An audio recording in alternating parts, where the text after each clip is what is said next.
4 years. Oh, my God. We're really going to have to figure our way around it. We're going to have to push back on the crazies. We're going to have to say, hell no, you can't do that to us. And as Bernie said during his campaign, if he had gotten in, our work would just be beginning today. So, you know what? Trump won. I'm still in disbelief, but Trump won. Our work begins today, both on the side of rebuilding the Democratic Party into something that represents us and into pushing back on the draconian efforts that will be enacted by this incoming Trump administration. Oh, my God.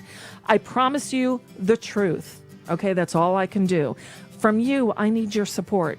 It's what'll keep me going and hopefully keep me with, a doctor care. Oh, boy. All right, we'll be back tomorrow with Howie Klein to see what happened with all the congressional races. I read the news today, oh boy. It's time for Nicole Sandler's What's News from NicoleSandler.com and the Progressive Voices Network. You win, I win, we lose. I sat at the computer this morning, staring at a blank screen for hours, wondering where to begin today. We've just come through almost 2 years of negativity, lies, bigotry, name-calling, blaming, and shaming, and the reality TV show star who spewed it all was the victor.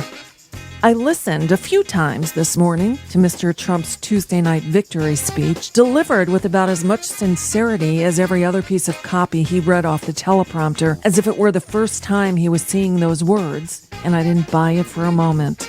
In one of a multitude of tweets and Facebook posts I read this morning, one listener posted something she overheard, that this was a victory of ignorance. I love the poorly educated. A victory of ignorance. Exactly the constituency he's been after.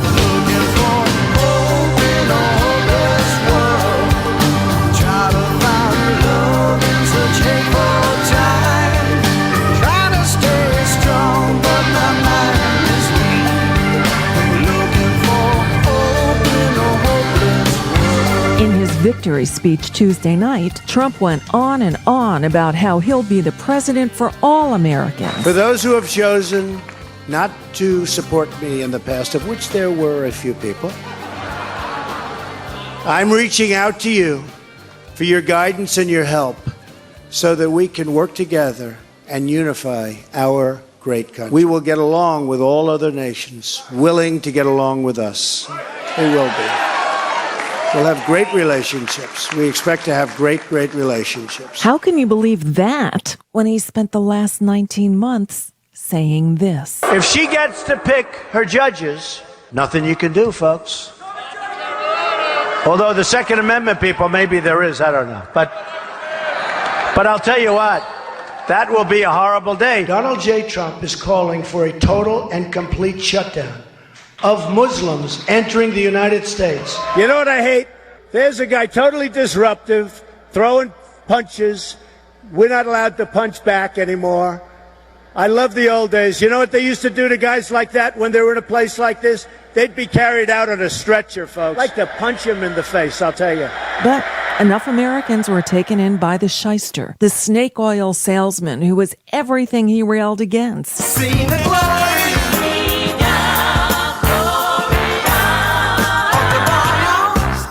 I wanted to use this What's News segment to help find hope in what today is a hopeless world. I often wonder what the rest of the world is thinking, and courtesy of NBC News, here's a sampling. For us, he's really the picture of the redneck American. That doesn't mean that we like Hillary Clinton. In fact, I think we are a little bit like the American people themselves, because they had to make a choice between two people they didn't really like. And that's a heavy problem.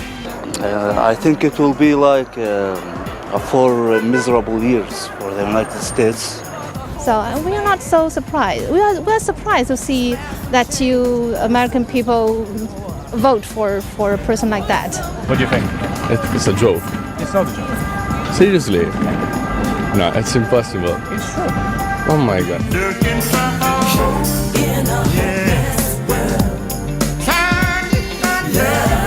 Such a hateful time. Looking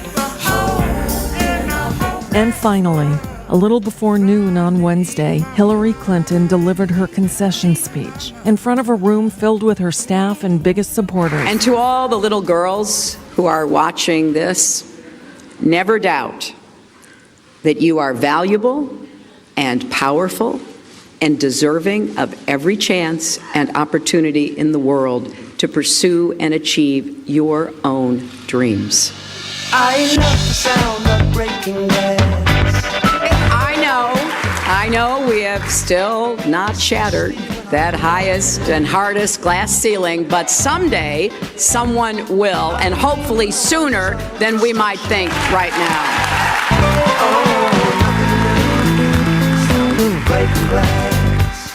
Elizabeth Warren in 2020? I'm there.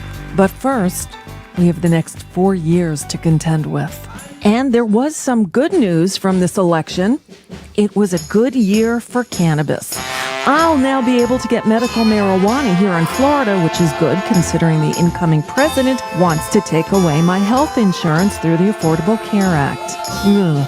And recreational weed is now legal in California and Massachusetts.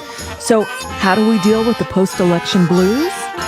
Everybody must get stoned. All right, so let's do it. We will take a deep breath. Dust ourselves off. Yourself off. Pick ourselves Pick up. yourself up.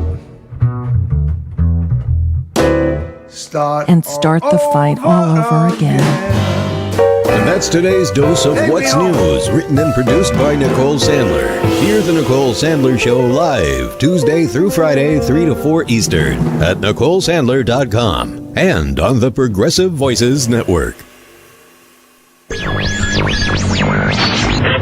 Mary had a little man. The fault. We believe that all men are created equal. To the magnificent mosaic that is America. From radio beacon to radio beacon. I have a dream today. Change has come to America. Believe it. Knock, knock. Who's there? It's a figment of your imagination. Randi Rhodes Show. Turn up your mind. Thank you. Thank you very much, everybody.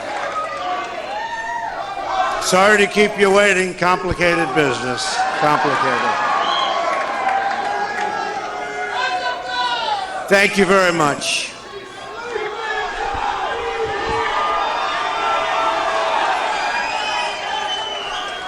I've just received a call from Secretary Clinton.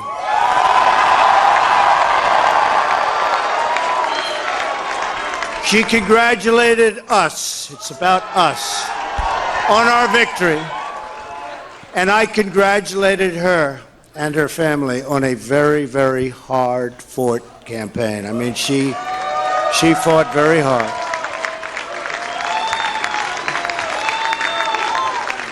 Hillary has worked very long and very hard over a long period of time, and we owe her a major debt of gratitude for her service to our country. I mean that very sincerely. Now it's time for America to bind the wounds of division. Have to get together. To all Republicans and Democrats and independents across this nation, I say it is time for us to come together as one united people. It's time. I pledge to every citizen of our land that I will be president for all Americans, and this is so important to me. America will no longer settle for anything less than the best. We must reclaim our country's destiny and dream big and bold and daring. We have to do that. We're going to dream of things for our country, and beautiful things and successful things once again. Thanks. I want to tell the world community that while we will always put America's interests first, we will deal fairly with everyone, And I can only say that while the campaign is over, our work on this movement is now really just beginning. We're going to get to work immediately for the American people. And we're going to be doing a job that hopefully you will be so proud of your president. You'll be so proud. Again, it's my honor. It was an amazing evening. It's been an amazing 2-year period. And I love this country. Thank you. Thank you very much. Then resign. Then tell everybody you have a fraud trial coming up in 18 days. Tell everybody that you're on RICO. You're being brought up on RICO charges. Oh, my God. Holy crap. Okay, so everybody was at my house last night. It was like Karen. Karen's hysterical. Karen is a very smart girl. She manages a large 70,000 square foot store. Okay, that's huge. She can move all the moving parts. She's business minded. She's very, very, quick. And all she could do was sprawl out on my couch. I was like, what's happening? What is going on? What is happening? And Steve, her husband, was like, yeah, well, I voted for McGovern once. Did you see Mike Pence there on the stage? Mike Pence is standing there as Trump delivers his victory speech at 3:30 in the morning, and you've got to know Pence is thinking, oh, this guy's going to self-immolate in the first 6 months. Can you say President Pence? This is the worst. This is the worst result possible. This, yesterday when I told you the polls, I don't know why they keep saying the polls were wrong. Yesterday we read the polls. The polls were super tight. I mean, it could have gone either way. That's what the polls said. So I'm not sure why all the deriding of the polls, because Florida was a dead heat. I guess they didn't see Wisconsin coming. Neither did I. What the? Freaking Oconomowoc, Waukesha, Wauwatosa. Really? What the? I was just freaked out by that. Michigan, they still haven't called. I was in denial last night because people were tweeting me like crazy going, Randy, we look to you for solace. Randy, you have to help us. Randy, please do. And of course, I was looking at the New York Times that was updating, and they had like this speedometer thing. Did you see that? And I mean, as soon as they called Ohio, that thing went all the way to like 99%. And there was a couple of people tweeting me going, what the? WTF? What is this? What is this with the New York Times? And I didn't have the heart to tell them. I just did. And I just kept saying, it's early for Florida. It always comes down to Palm Beach. Broward! Right? Until the end, I kept screaming. And then I refused. I refused to accept anything as final until they called Michigan, which they still haven't done. So I'm still in denial, okay? The fact that this country, here's what we learned about America last night. We are a bunch of angry and dumb people, and that is a potent mix. Why, you could rail against angry white men while voting for the angriest, whitest man.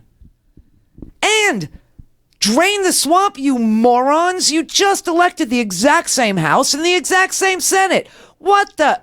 I'm sitting there going, these people are really, really angry. Okay, I get that. I can kind of talk to them. But then I realized how stupid you are. You elected the same swamp. Same gators, same mosquitoes, same slugs, same leeches. You didn't drain the freaking swamp. You voted for the freaking swamp. And you elected yourself as the commander-in-chief, a man with zero military understanding, no warfighting experience, who's smarter than the generals, no knowledge of economics, takes his business into bankruptcy, stiffs his contractors and his workers, flip-flops on every issue that you could possibly care about, from abortion to war, has divided us up and down the ass crack, and wants to reverse all the progress that we've made in our economy, where we just got a jobs report last Friday that wages were up, poverty was down, and that Obama created 15 million new jobs during his term. Gee, that's a suck-ass result. Let's go back to, imploding the economy. Let's go back to, losing 800,000 jobs a month. Let's go back to that. because I guess that's when these angry, dumb white men don't feel so insignificant in this country, because they go, oh, now it's happening to everybody. I feel better. Oh, it's just so bad. So all this talk about, doing some serious reform on criminal justice and voting and gerrymandering and torture and nuclear proliferation. You can kiss the Iran nuclear deal goodbye. You can kiss it goodbye on our side of the thing. Kiss Dodd Frank goodbye. Kiss that goodbye. God only knows what we'll do with the Fed, okay? I don't know what we're going to do with it. But Obamacare is first up because Mitch McConnell weighed in today, and he's like, okay, we're going to get rid of Obamacare, which will not only uninsure me, okay, it'll uninsure me and 21 million other people. But the pre-existing conditions clause in your insurance carrier's contract comes roaring back. So anybody who has diabetes, anybody that's got muscular dystrophy, sclerosis, anything at all, cancer, previous cancer, you're cured. Yesterday, I remember talking to a woman. She said she was diagnosed with bilateral breast cancer. She's fine now. I'm fine now. You know what I mean? But we had an existing previous. So 60 million people will not be able to find a health insurance plan that will cover them. His whole entire health care plan, I told you this, was to repeal Obamacare and replace it with, you get to go and buy your own insurance. They may make the premiums, if Congress, decides that they take a little pity on you, they may make the premiums tax deductible. They may do that. But good luck finding a health care plan if you've had anything at all. Good luck with that. I mean, it's just an amazing thing. He's got, do you realize that trade in this country employs 41 million people, created 41 million jobs just by trading with Canada and Mexico? He wants to undo that. Forget green energy. Forget that infrastructure investment. That ain't going nowhere. He wants to abolish the free press. He wants to soften, make libel laws, make it easier to sue people that say bad things about him. Screw the 15 million new jobs and all the rising wages. You think this man is going to increase minimum wage? He says that you make too much and you must compete with the Chinese worker with the safety net outside the window in the factory in downtown Hong Kong.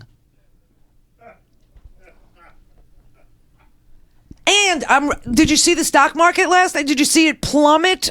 First 500, then 750. Now today they're all going to make money. They're going to make money right up to until Inauguration Day. And then if you read Pulitzer Prize winning economist Paul Krugman, who last night was tweeting like crazy, but he was so depressed. My God, my mother called me this morning hysterical crying. My neighbor that I rent this place from, he's right next door. He's an insurance broker, very successful guy, happens to be a beautiful Haitian man. He came to me today and he was, he said, my sister is crying. My brother is crying. My wife is hysterical. My whole family is just jarred by this. This is just insane. How could this happen? And I'm like, wait until Obamacare gets repealed. Just wait. Because he sells health insurance. I said, but the pre-existing conditions thing comes back. And he goes, I know. I won't be able to offer half of my clients anything. I won't have anything that they can buy into. There's nothing.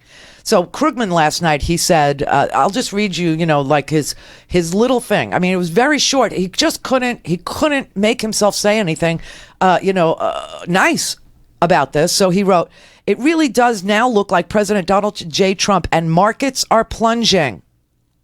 When might we expect them to recover? And then he said, frankly, I find it hard to care much. Even though this is my specialty, the disaster for America and the world has so many aspects that the economic ramifications are way down on my list of things to fear. This is a Pulitzer Prize. This is I mean, he's an economist and he just can't even care about it anymore. He said, I guess people do want an answer, though. So if the question is when markets will recover, a first pass answer is never. Under any circumstances, putting an irresponsible, ignorant man who takes his advice from all the wrong people in charge of the nation with the world's most important economy is very bad news. What makes it especially bad right now is the fundamentally fragile state much of the world is still in 8 years after the great financial crisis. It's true that we've been adding jobs at a pretty good pace and are quite close to full employment. But we've been doing okay only thanks to extremely low interest rates. Now, there's nothing wrong with that per se, but what if something bad happens and the economy needs a boost? The Fed and its counterparts abroad basically have very little room for further rate cuts and therefore very little ability to respond to adverse events. Now comes the mother of all adverse effects, Donald Trump, and what it brings with its regime that will be ignorant of economic policy and hostile to any effort to make it work. Effective fiscal support for the Fed, not a chance. In fact, you can bet that the Fed will lose its independence and be bullied by cranks. So we're probably looking at global recession with no end in sight. I guess we could get lucky somehow. But on economics, as on everything else, a terrible thing has just happened. Prepare yourself, everybody. We're going backwards. We're going backwards. This is the Bush administration at the end all over again. I mean, this is unbelievable. Nuclear proliferation. The man's going to tear up the Iran deal. I mean, it's Obamacare is first, then Dodd Frank goes. You know that, right? Dodd Frank doesn't have a prayer, and that's what's keeping the Consumer Financial Protection Bureau, the credit card rates, all that stuff. Bye bye to all that. All that hard work, that goes out the window. What's left? The stock market crash and another global recession. Yay, well done, everybody. Go ahead, gloat. Go ahead, post on my Facebook page. Go ahead. Tweet me. Ooh, that rattles me. No, what's going to rattle you is what this man is about to do to you. What the only silver lining in it is he never does anything he says he's going to do, and he changes his mind day to day, so maybe he won't do anything. Do you know what I mean? Yeah, right. Maybe he won't wield the awesome power of the House of Representatives that these drain the swamp people just reelected. Or maybe he won't do anything with the Senate that's got 51 seat majority. They have 51 seats. We have 47 seats and 2 independents. Drain the swamp. You just voted for the same lunatics, the same angry, pasty white men, the same obstructionists, the same people that crashed our economy. You just put them back in office and added a special extra attraction, a man who has never done a damn thing he said he was going to do. And it isn't clear if it's because he's a liar or because he's incompetent, but we're about to find out. Thank God they legalized marijuana in many places last night. Thank God. But pretty sure Rudy Giuliani will rout you out anyway and find something to charge you on as our new Attorney General. Clear for takeoff. Randi Rhodes Air Force. Air Force. RandiRhodes.com.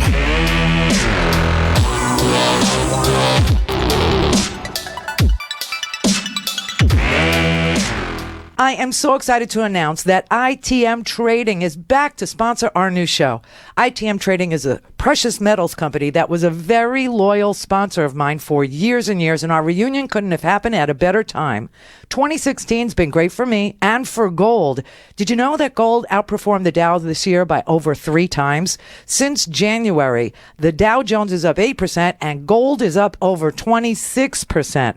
Some of the wealthiest and most powerful people in the country are diversifying huge sums of money into gold because they know diversification is the key. And maybe it's time for you to get diversified too. It's time to talk to my friends at ITM Trading about gold and how it can help you.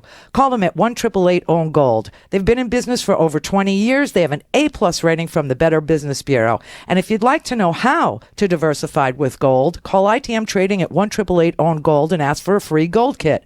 1-888-OWN-GOLD. 1-888-OWN-GOLD.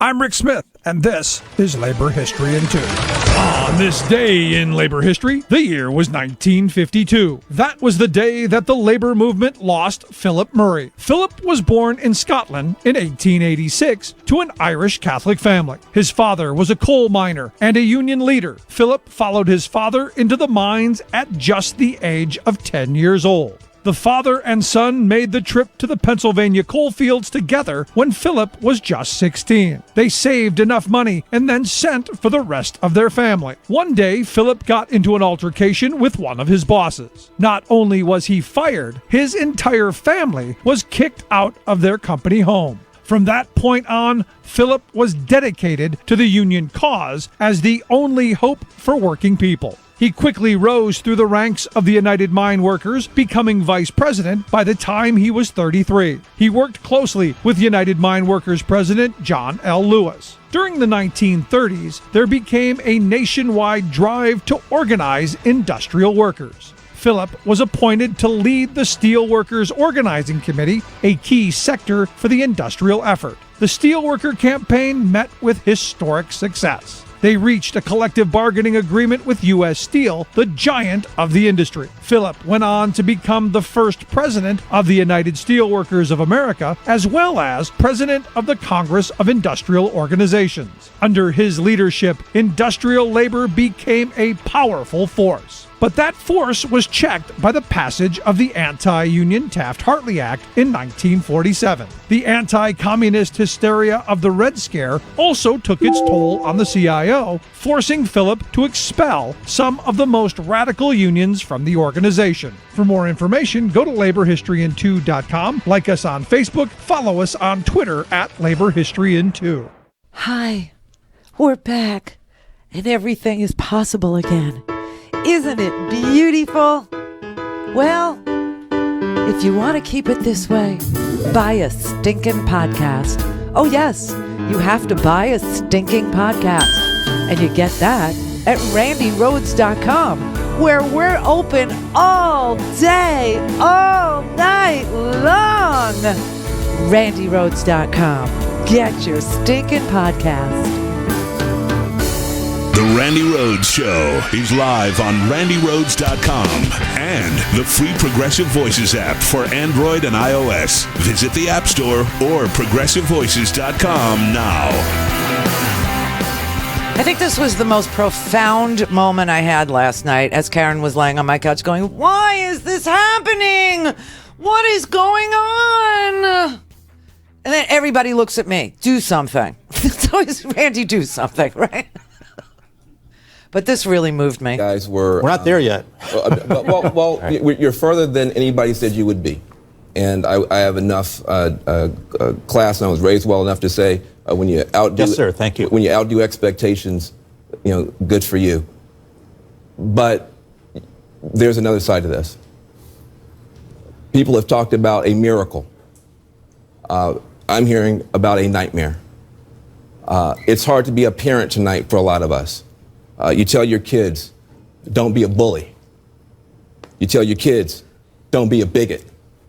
You tell your kids, do your homework and be prepared. And then you have this outcome, and you have people putting children to bed tonight, and they're afraid of breakfast. They're afraid of, how do I explain this to my children? I have Muslim friends who are texting me tonight saying, should I leave the country? I have families of immigrants that are terrified tonight. This was many things. This was a rebellion against the elites. True, it was a complete reinvention of politics and polls, it's true. But it was also something else. We've talked about race. We've talked about everything but race tonight. We've talked about income, we've talked about class, we've talked about region. We haven't talked about race. This was a white lash. This was a white lash against a changing country. It was a white lash against a black president in part. And that's the part where the pain comes. And Donald Trump has a responsibility tonight to come out and reassure people that he is going to be the president of all the people who he insulted and offended and brushed aside. Yeah, when you say, you want to take your country back, you got a lot of people who feel that we're not represented well either. But we don't want to feel that someone has been elected by throwing away some of us to appeal more deeply to others. So this is a deeply painful moment tonight. I know it's not just about race. There's more going on than that. But race is here too. We got to talk about it. That blew me away because you could feel it. I mean, you could just feel what this was. You could feel the white supremacists. You could feel the alt-right on the internet. I mean, not only could you feel them, you could see them, you could read them. They were just like joyous. They were rearing their ugly heads. I mean, it was vile and disgusting. And Donald Trump's he didn't even have his Twitter machine back yet. I guess they give it to him today. Yes, the unthinkable has happened in this country, and you know why? This is the hard, cold truth. We are not better than this. That's why. We think we're better than this, but we're not better than this. This was the best America could do. As it's currently situated, this was America's best. A birther, anti-immigrant, religious bigot, a misogynist sexual predator, a conspiracy theorist, a nuclear fanboy, a vindictive, narcissistic, demagogic, bumbling businessman con artist facing a fraud trial in 19 days for ripping off middle-class people who were simply trying to better themselves at his fake university. America is not better than electing this. America is not better than this. And that's the whole truth about what happened last night. Everybody's going, why did it happen? Why did it happen? Because America is not good. America may be great, but America has lost its goodness. And you're going to feel it too. You're going to see it. You're going to feel it. You're going to know it. You're going to feel it in your pocketbook. You're going to feel it on the street. You're going to see it in your Facebook feeds. You're going to see it on the Twitters. America is just not better than this. This was the best that they could do. And it's sad, but it's true. And that, reading the editorial pages today, oh my God. David Remick in The New Yorker, he said, the election of Donald Trump to the presidency is nothing less than a tragedy for the American Republic, a tragedy for the Constitution, a triumph for the forces at home and abroad of nativism, authoritarianism, misogyny, and racism. Trump's shocking victory, his ascension to the presidency, is a sickening event in the history of the United States and democracy. It is impossible to react to this moment with anything less than revulsion and profound anxiety that the electorate has, in its plurality, decided to live in Trump's world of vanity, hate, arrogance, untruth, recklessness. His disdain for democratic norms is a fact that will lead inevitably to all manner of national decline and suffering. And there's probably 10 more just like this. All right, Tony in Chicago. Hey, Randy. Hi. I talked to you a few times. I first called you when I was in college, and I recently graduated. Oh, congratulations. Found myself a job. Oh, good. Thank you. You're welcome. Well, most of our work is with municipalities, so I don't know how they're going to get public funding to work with us anymore because I'm in the private business. Anyway, I really want to know, should some of us who know that this is going to get ugly flee? Or not flee, but do something, speak out in other freer countries where the freedom of the press isn't going to be, freedom of speech isn't going to be oppressed. You know what I mean? No. Basically, stay in this country and fight him here. Well, yeah. I mean, okay. All this talk. I will tell you this: last night, the Canadian immigration website crashed. Right. And people were tweeting it, and they were going, "No, this really isn't a joke. People are actually trying to apply tonight for Canadian entry for citizenship or green cards or whatever their version of work visas are." And we crashed their website. I mean, and everybody was asking me, "Is my house for rent in Costa Rica permanently?" And da da da da da. And I'll tell you, when when Florida went, okay, when it finally went, I did look at Howard and I said, what are we as American Jews supposed to do? I mean, are we supposed to stay here and fight? I mean, when did they know in Germany to leave? When did our ancestors, when did our grandparents know to try and get out? Like what was and I think it was Kristallnacht, but some people knew. Some people just, tried to flee. Some people went to, other countries that also got hooked up in the war. So, I started thinking about it and I thought there really is no safe place on earth. There truly isn't, because the United States and our allies are freaked out just as much as we are. Can you imagine watching this election and you live in like Estonia or one of the Baltic countries and you know that Vladimir Putin's just been given a pass to invade you? Do you know? I mean, so there really isn't a place to go. So yes, we have to stay here and fight it. Okay. Well, thank you for that. I just, I think this Rudy Giuliani thing is going to kind of, I don't know, the mass surveillance is going to probably get more and more abused. Well, there's a lot of changes. There's a lot of changes coming. I got news for you people. There are so many changes coming, you won't even recognize this place. You talk mass surveillance, Big Brother stuff. Oh, please, that's the least of it. Now we're talking about you think the police are militarized now?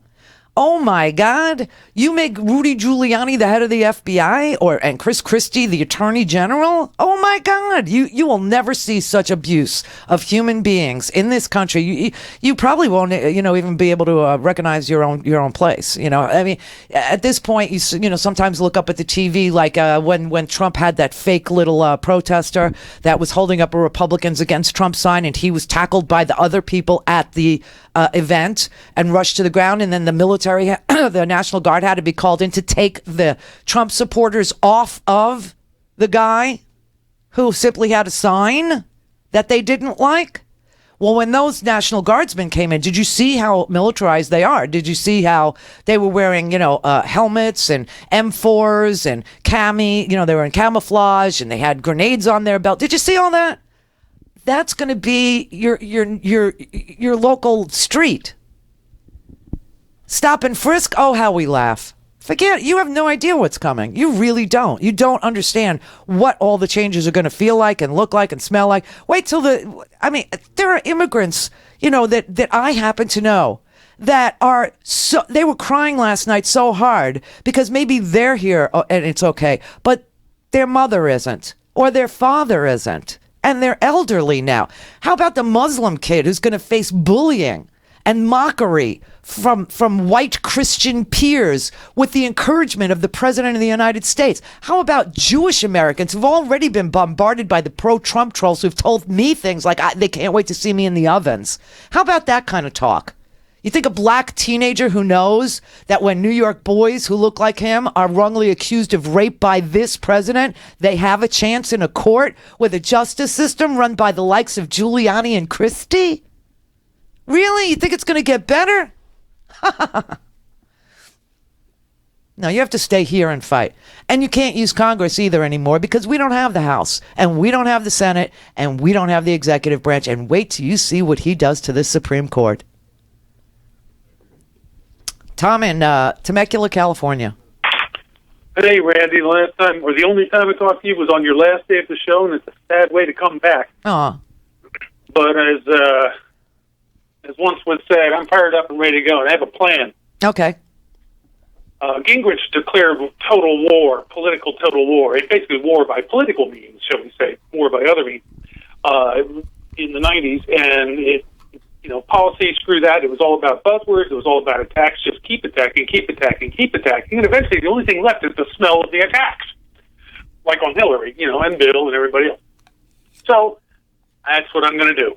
It's time to start hanging slogans on them. What has the Republican Party ever done for you? Why would a rich guy give you money just because he got a tax break? And what about those Russians? Here, actually, there's a more concrete plan, though. The Democratic leadership in Congress every day has a press conference asking for an investigation of XYZ. Eventually it'll get on the news because the news will be saying, Eventually it'll get on the news. Those Democrats are back again, and the Democrats said today, make something up. The only thing I'm in the mood to do is we're not going to have to make. We're not going to have to make anything up. Trump is the most conflicted president in the history of the presidency.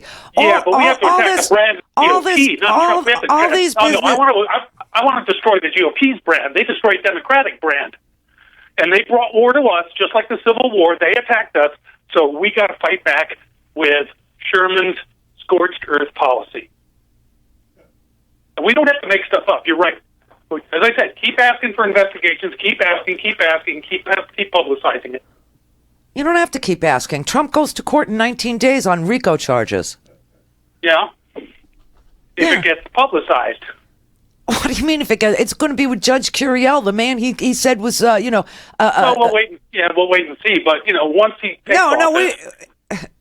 it's not coming. It's November 28th. That's his court date. And he'll settle, and he'll settle, and then we'll take office. We'll see. Why wouldn't he settle? Why wouldn't he settle? Because he says he doesn't settle. Yeah, but he does, and as you pointed that out multiple times. He just doesn't admit it, but he will settle, because he can't have that case go on. Well, I wonder if he has the money to settle that case. Deutsche Bank will loan it to him. He's the president of the United States. He's got pretty good credit now. With who? Deutsche Bank. And who else? Alpha Bank, maybe. Okay, so are these foreign banks? Yeah. Okay, so you have a president of the United States who's about to take office who's going to borrow money from foreign banks to pay off a RICO charge. Yeah, well, it hasn't hurt his. Okay, so this is what I'm saying. What I'm saying to you is we don't need to make stuff up.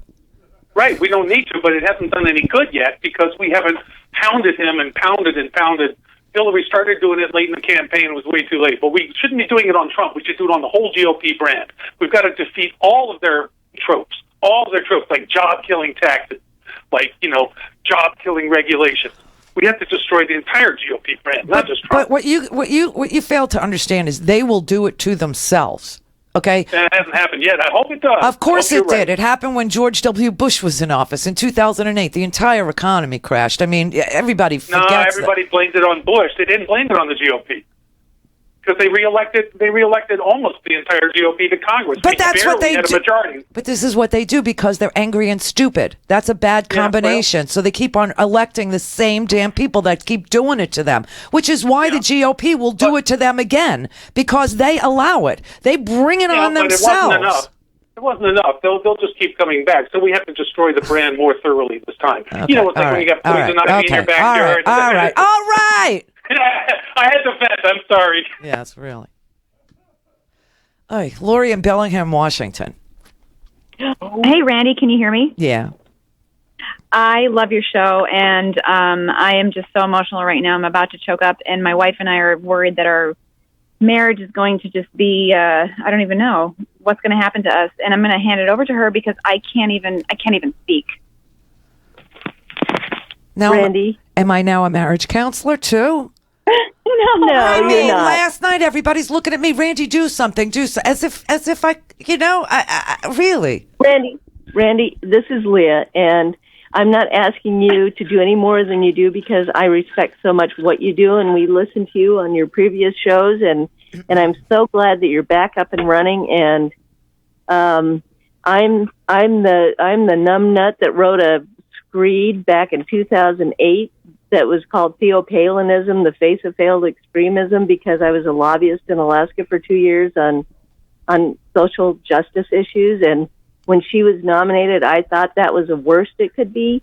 And now I was so shocked and so stunned. I got up this morning at 5:30 and I started writing to all my political friends. And after I mourned this, and after I quit wiping the tears out of my eyes, and after I quit worrying about our personal situation that I've been with my wife for 10 years, and I'm thankful that my daughter is not a minor anymore, so I don't have to worry about losing custody. But after all this, when I collect myself, I stepped back for a few years, and I couldn't take it anymore for a while. I am now back in the fight mode. And here's the thing. I was so frustrated and so angry and so just overwhelmed last night not even at the people who voted for Trump, but the people who did a protest vote. And on 59, I have worked on Get Out the Vote. I know that when Democrats vote, Democrats win. I am now going to work towards the word that came to my mind all day today is coalition. Coalition. And I'm going to go after Democrats and Eisenhower Republicans and non-Trump Republicans, and I'm going to go after the Ana Navarros, and I'm going to go after everybody, Democrat and Republican, and we're going to put together a coalition. We're going to get back the House and the Senate in 2018, and I'm going to start working on that tomorrow. Okay. And we need everybody else to jump in and do it. This is what has to happen. We can't be defeatist, right? We have to just not say we can't do anything and move to Canada. And we live like 20 miles from Canada. That would be a cop-out. Well, we have to stay here and fight. Mm-hmm. Good. Go for it. Well, I'm, just like in the old film of, the Monty Python, I'm going to be the torso sitting here without arms or legs and say, come back and fight, you coward. It's just a flesh wound. That's right.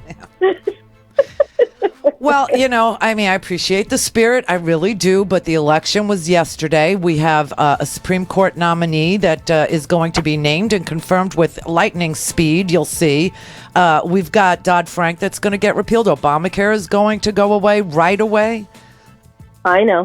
Coalitions are fine and good, but before this election, I tried to tell people no protest votes and and stop, saying that she's not good enough or this or that. Whatever, they both had 60% disapproval ratings, but one of them was going to win. I know, I agree. And if you look at these third-party candidates, they got exactly enough votes in Florida to swing it away from Hillary to Donald Trump. People are stupid. They are constantly... I said to one guy, let me go... he said he was voting for Johnson or Jill Stein, I forget. I said, let me go through your trash and see what other valuable things you throw away. All things Randi at RandiRhodes.com. Go for launch. Speaking truth to power, the Randi Rhodes Show.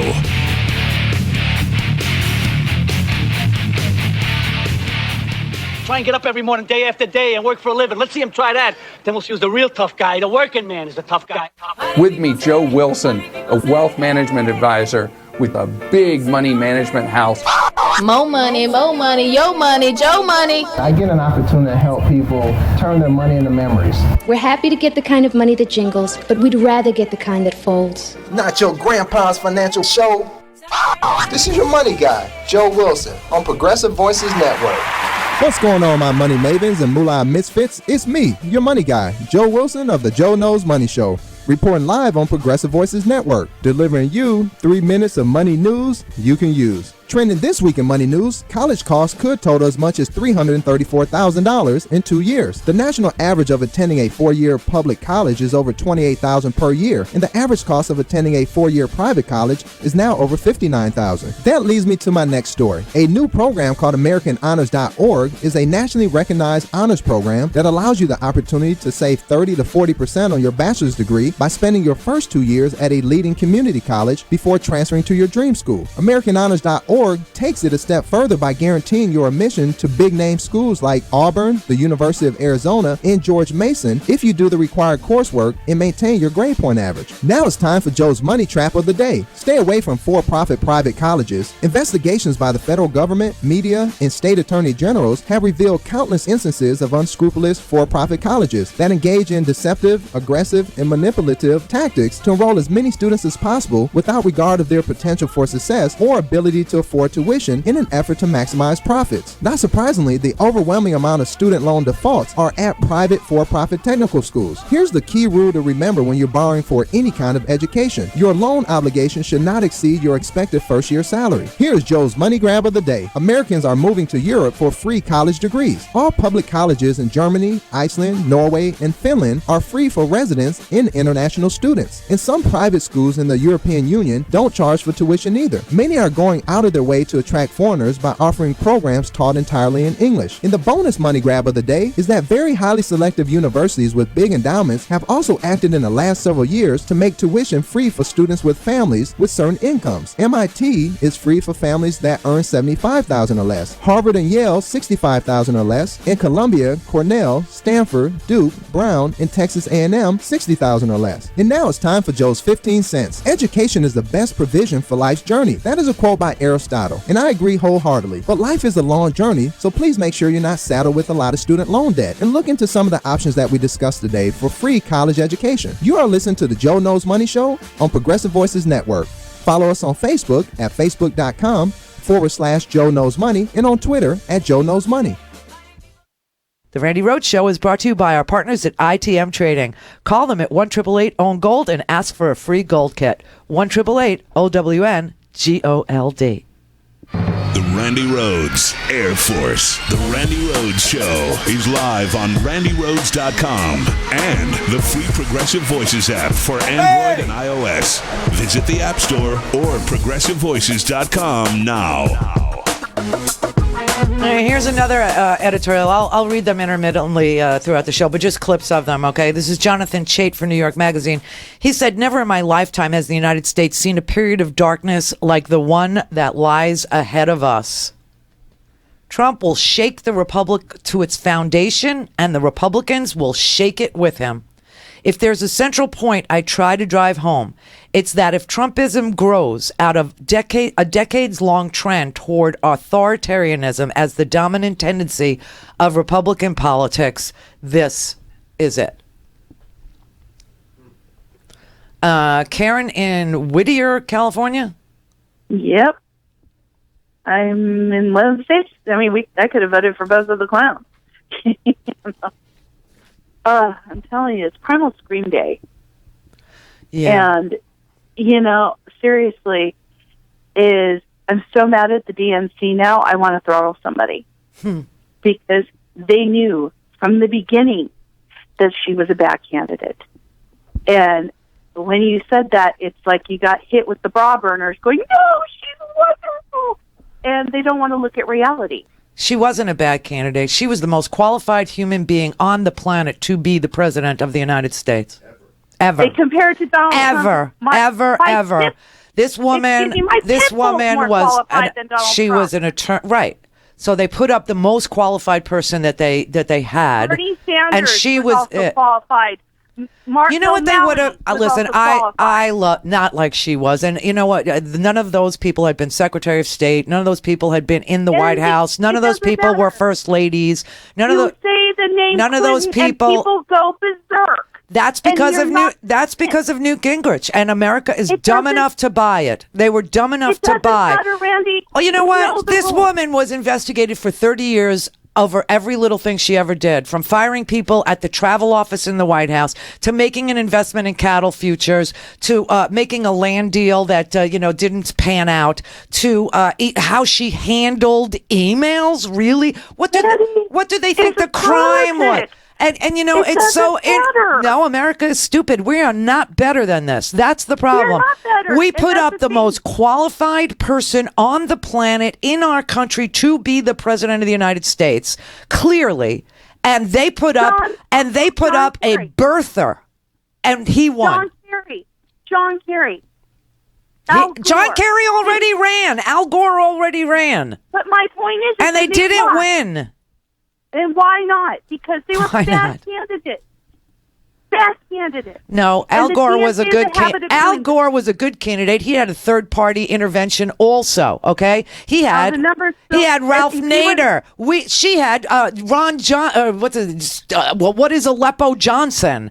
Okay, even Bill Weld was on the TV going, this is getting a little frightening. I have to endorse Hillary Clinton. Don't vote for us, vote for Hillary. And America still didn't get the message. If Al had been a better candidate, Al wouldn't have been an issue. Hey, smarten up. Al Gore won that election. The Supreme Court took it away from him. No, I'm saying he would have. He did win. Everybody forgets history. No, I'm talking by a larger amount. That's the problem. A larger amount. And how many votes do you think Trump won Florida by last night? How many votes? That's my point. Yeah, right. My point is my point is that we have these third-party candidates and recalcitrant Democrats who vote for them when it really matters. When you're up against some guy who's a religious bigot, an anti-immigrant, a freaking birther, for God's sake, a con man, a man who goes on trial for fraud in 19 days, and our group still votes for Gary Johnson. Hey, but look at Barack Obama. Wonderful candidate. Everybody wanted to see him. He was historic. And then what did they do to him? They didn't show up in 2010. Our Democrats didn't show up and gave Congress over to the Republicans, who stopped every bit of progress that he had started. And it's all going to be undone on January 21st. It'll all be undone. It's really sad. Last night, Captain Leary, it was his birthday. This was the present he got. On my birthday, January 28th, I'll probably be without health insurance. And that was the day last year that I got diagnosed with breast cancer. On my birthday.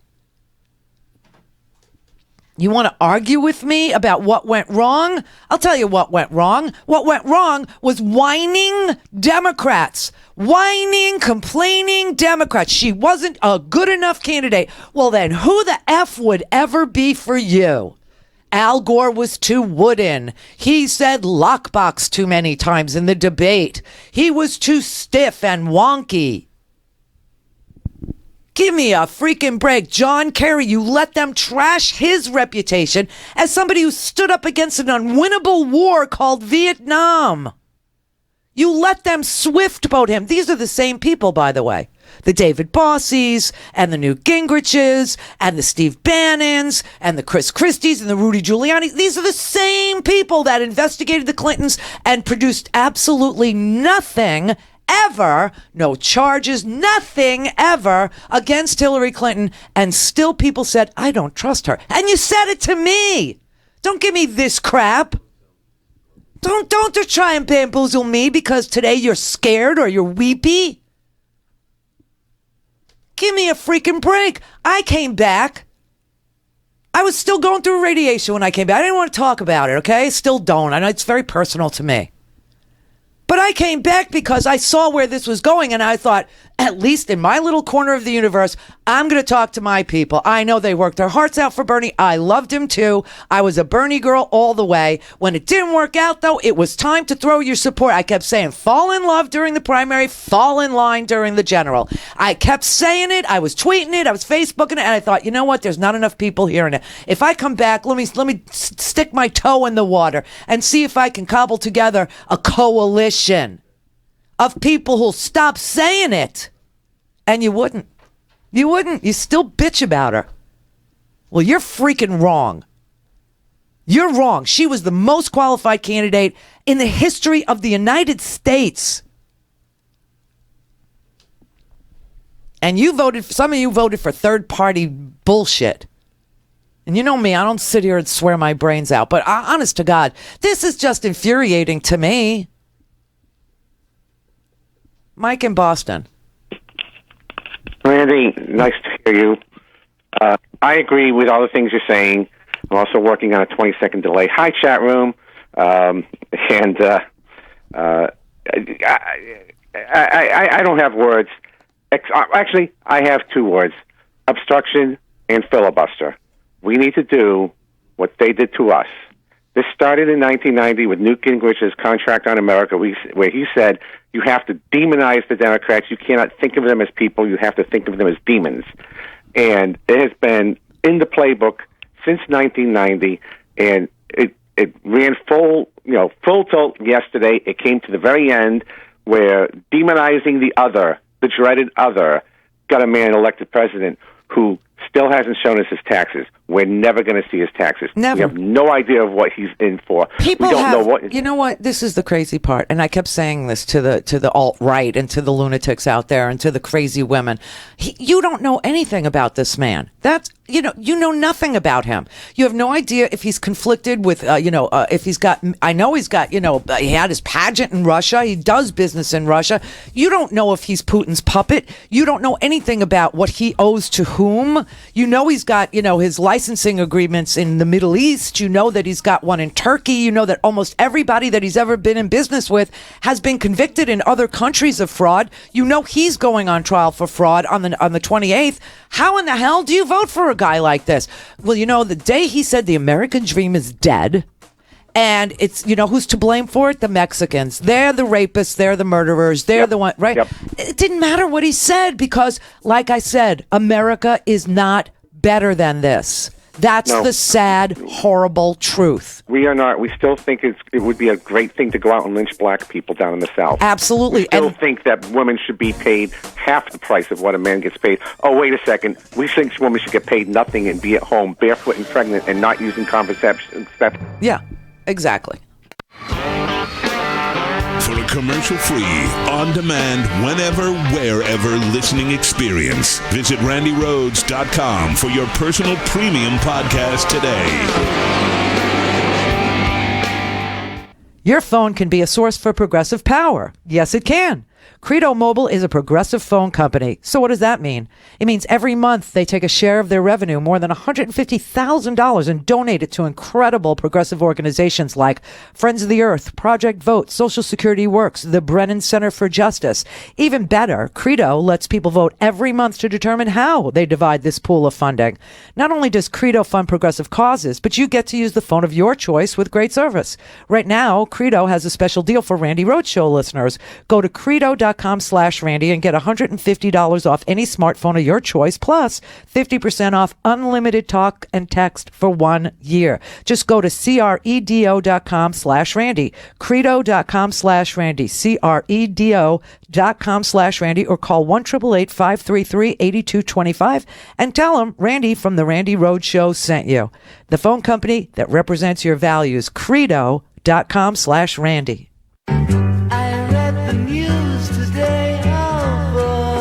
It's time for Nicole Sandler's What's News from NicoleSandler.com and the Progressive Voices Network.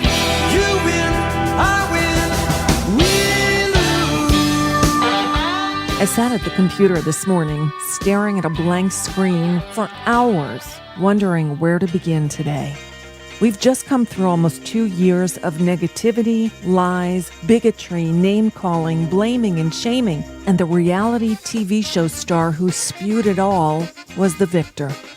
I listened a few times this morning to Mr. Trump's Tuesday night victory speech, delivered with about as much sincerity as every other piece of copy he read off the teleprompter, as if it were the first time he was seeing those words, and I didn't buy it for a moment.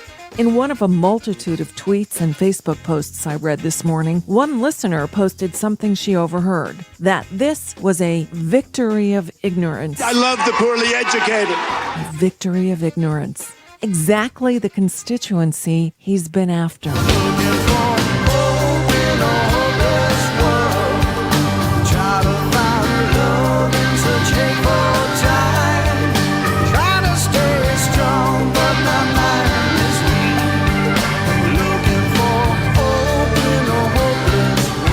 In his victory speech Tuesday night, Trump went on and on about how he'll be the president for all Americans. For those who have chosen not to support me in the past, of which there were a few people, I'm reaching out to you for your guidance and your help so that we can work together and unify our great country. We will get along with all other nations, willing to get along with us. They will be. We'll have great relationships. We expect to have great relationships. How can you believe that when he spent the last 19 months saying this? If she gets to pick her judges, nothing you can do, folks. Although the Second Amendment people, maybe there is, I don't know. But I'll tell you what, that will be a horrible day. Donald J. Trump is calling for a total and complete shutdown of Muslims entering the United States. You know what I hate? There's a guy totally disruptive, throwing punches. We're not allowed to punch back anymore. I love the old days. You know what they used to do to guys like that when they were in a place like this? They'd be carried out on a stretcher, folks. I'd like to punch him in the face, I'll tell you. But enough Americans were taken in by the shyster, the snake oil salesman who was everything he railed against. Sing the glory.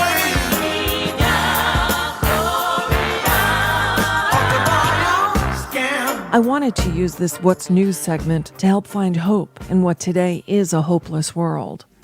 I often wonder what the rest of the world is thinking, and courtesy of NBC News, here's a sampling. For us, he's really the picture of the redneck American. That doesn't mean that we like Hillary Clinton. In fact, I think we are a little bit like the American people themselves, because they had to make a choice between two people they didn't really like. And that's a heavy problem.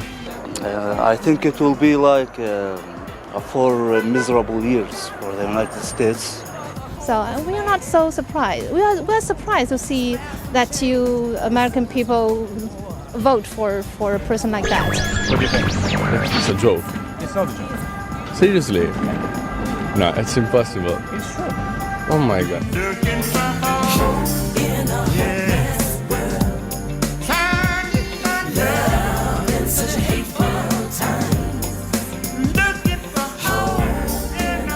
And finally, a little before noon on Wednesday, Hillary Clinton delivered her concession speech in front of a room filled with her staff and biggest supporters. And to all the little girls who are watching this, never doubt that you are valuable and powerful and deserving of every chance and opportunity in the world to pursue and achieve your own dreams.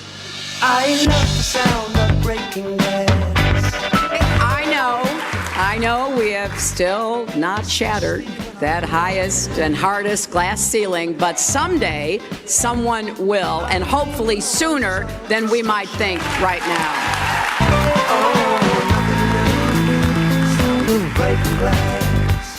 Elizabeth Warren in 2020?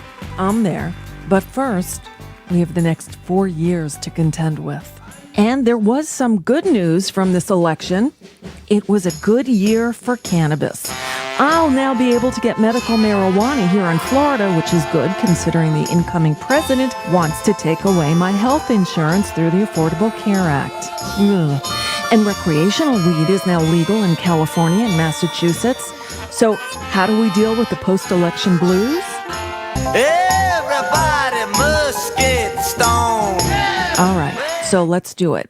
We will take a deep breath, dust ourselves off, pick ourselves up, and start the fight all over again. And that's today's dose of What's News, written and produced by Nicole Sandler. Hear the Nicole Sandler Show live Tuesday through Friday, 3 to 4 Eastern at NicoleSandler.com and on the Progressive Voices Network. Mary had a little man. The fault. We believe that all men are created equal. To the magnificent mosaic that is America. From radio beacon to radio beacon. I have a dream today. Change has come to America. Believe it. Knock, knock. Who's there? It's a figment of your imagination. Randi Rhodes Show. Turn up your mind. Why the hell are you here? Kim, why are you here? Go. Why are you here, man? Go. Why are you here? Let's go.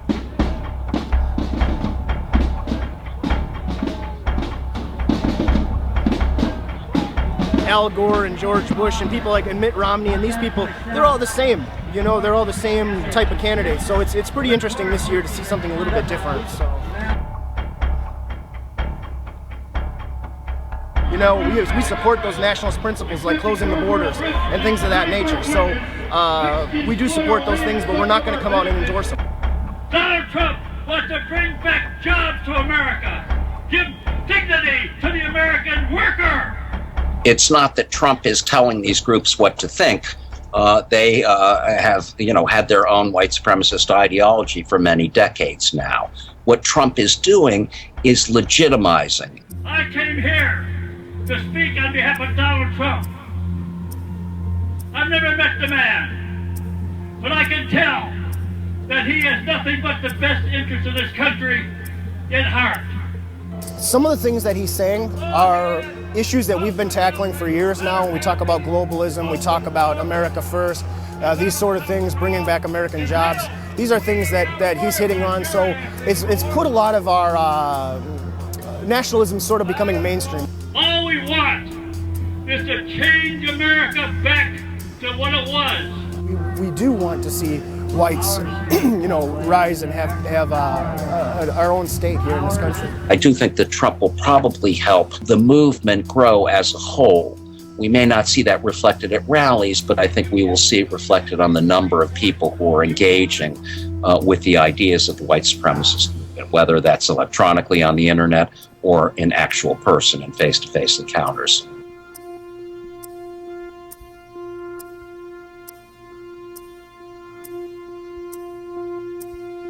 I mean, we are all across the country going to be watching the polling places.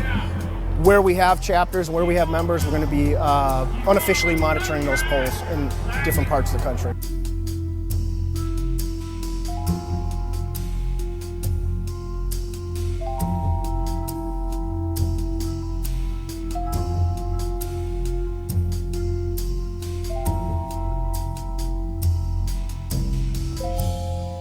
Read that.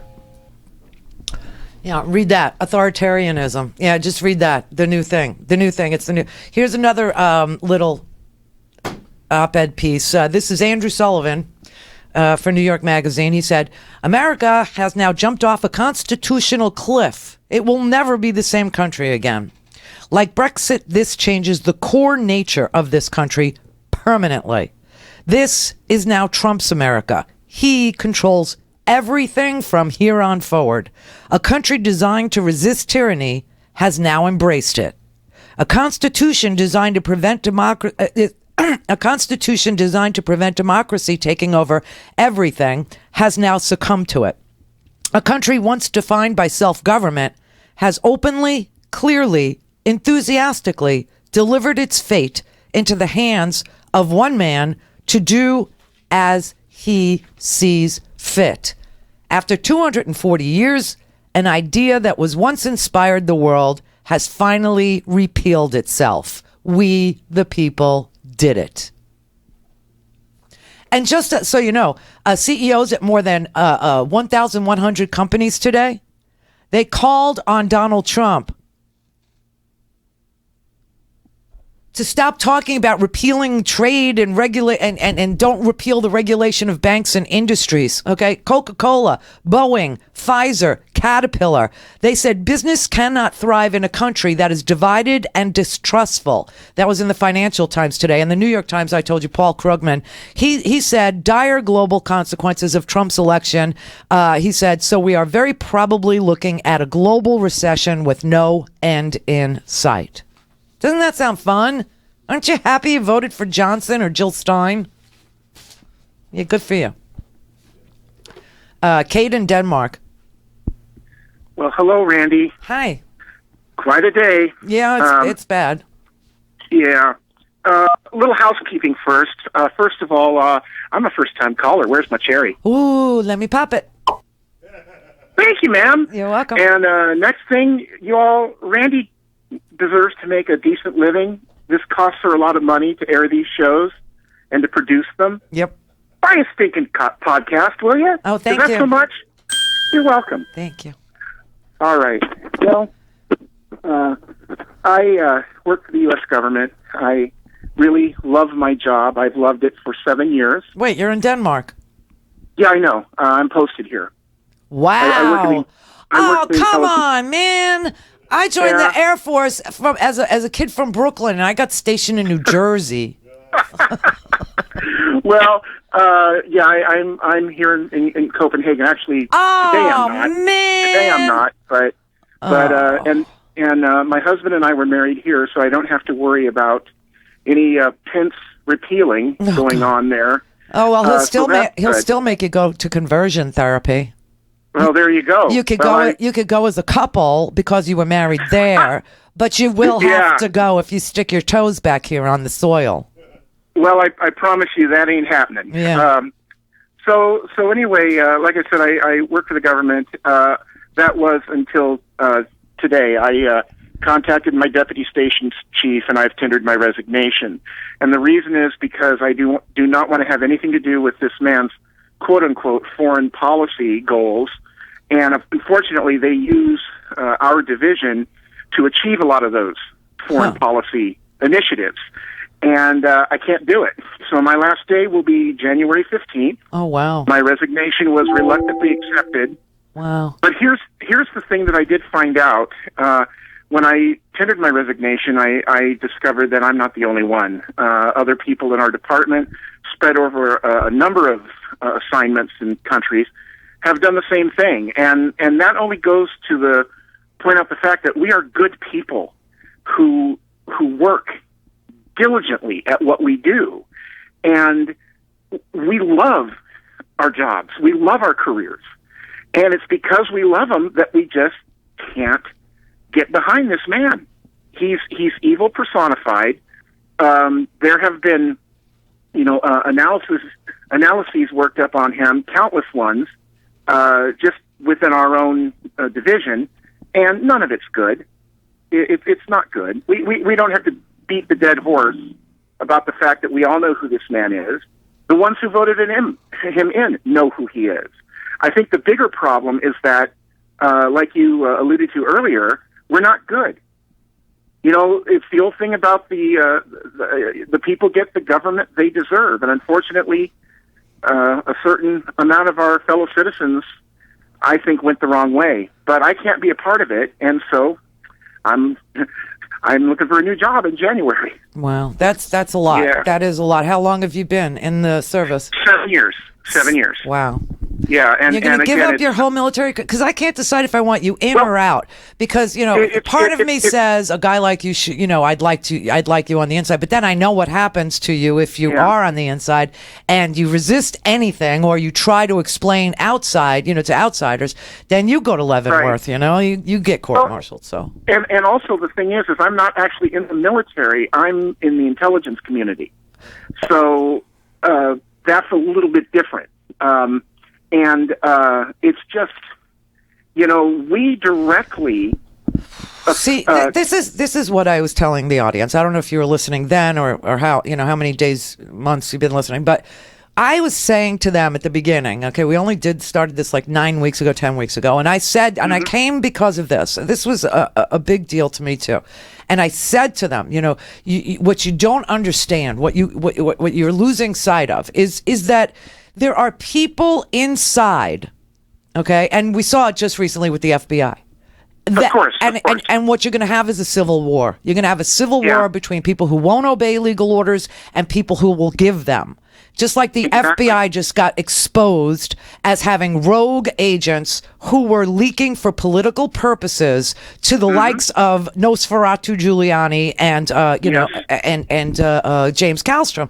And I said, this is what's going to tear apart the military. This is what's going to tear apart our intelligence apparatus. This is what's going to tear apart the Justice Department, the FBI. And all of a sudden, it started showing its ugly head. And all of a sudden, you had this rogue element inside the FBI that was pressuring James Comey. I believe James Comey didn't want to influence the election, but I also think James Comey's doing an internal investigation, and he needs to be on the highest, most apolitical ground to do it.